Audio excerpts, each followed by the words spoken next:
painful. Man, take it from me, it's not fun and it's not glamorous, it's sheer hell. When Crime Prevention Supervisor Brian McGowan from the Benton Park Police took the podium, Hoyt's emotions shifted. He felt the sadness in his heart replaced with anger. Before McGowan spoke a word, Hoyt had folded his arms across his chest and fixed the stage with a skeptical stare. The police talk a good game, but they don't do nearly enough, thought Hoyt. The drug dealers have a free pass. Cops are lazy, the courts are sloppy, the lawyers are crooked. That's the real reason our kids are falling victim to this poison. We let scum run loose in the community. McGowan made a few basic requests. He told the audience to dial 911 if they suspected drug dealing and reminded them that fighting drugs was a shared responsibility. "You are the eyes and ears of Benton Park," said McGowan. "You can help us identify the source of these drugs." Right, thought Hoyt, so you can slap them on the wrist, put them back into society. When Meg Evans introduced Hoyt as the evening's special guest speaker, the auditorium came alive with loud applause. Hoyt kissed his wife and began the long walk up the aisle in his snakeskin cowboy boots. On his way to the stage, there were butterflies in his stomach, followed by an unusual sensation of fear. It sent him back nearly 20 years to his first professional game with the Redskins. He remembered how he had taken hold of the fear then and turned it into aggression against the enemy, which had been the Detroit Lions. Tonight, the enemy was drugs and drug dealers. "I appreciate the warm welcome," told the audience. "Frankly, I'm amazed anyone remembers me. I had a short career, but a good one.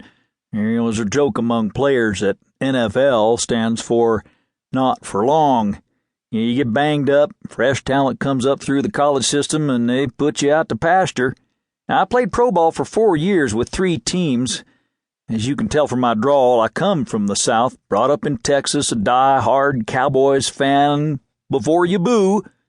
I also love the Bears. I lettered in football at Alvin High School, went to Texas A&M, played for the Aggies, opening holes for Damian Turney, who became a finalist for the Heisman, went on to fame and fortune with the Kansas City Chiefs. I got picked up by Washington in the 6th round of the 1987 draft, also played 1 year for the Cardinals, and then ended my career here in Chicago, where I had 1 good year and 1 not-so-good year. Got banged up with some injuries, some knee problems, and then I got released. Overall, I had a pretty good run.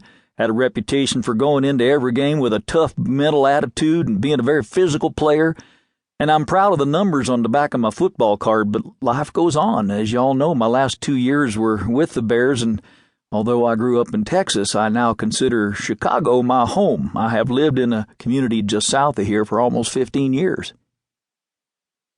Hoyt glanced down at the podium. He saw that his hands were shaking. "Chicago's my home," he continued, "and it is your home. Unfortunately, we have a most unwelcome and deadly intruder in our home, and that is why I'm here tonight to speak with you.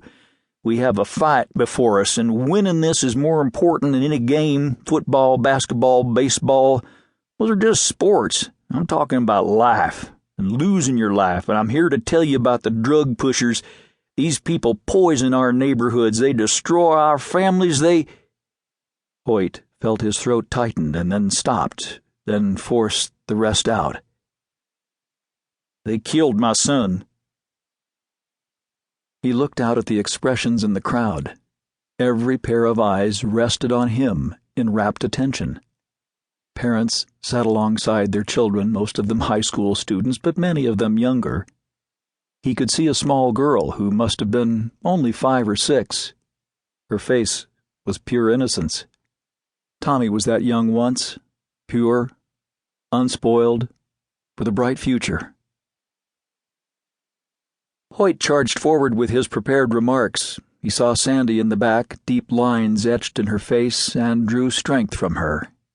She had been a rock during his home rehearsal, helping to craft his speech. "Don't hold anything back," she had said. "Don't be afraid to..."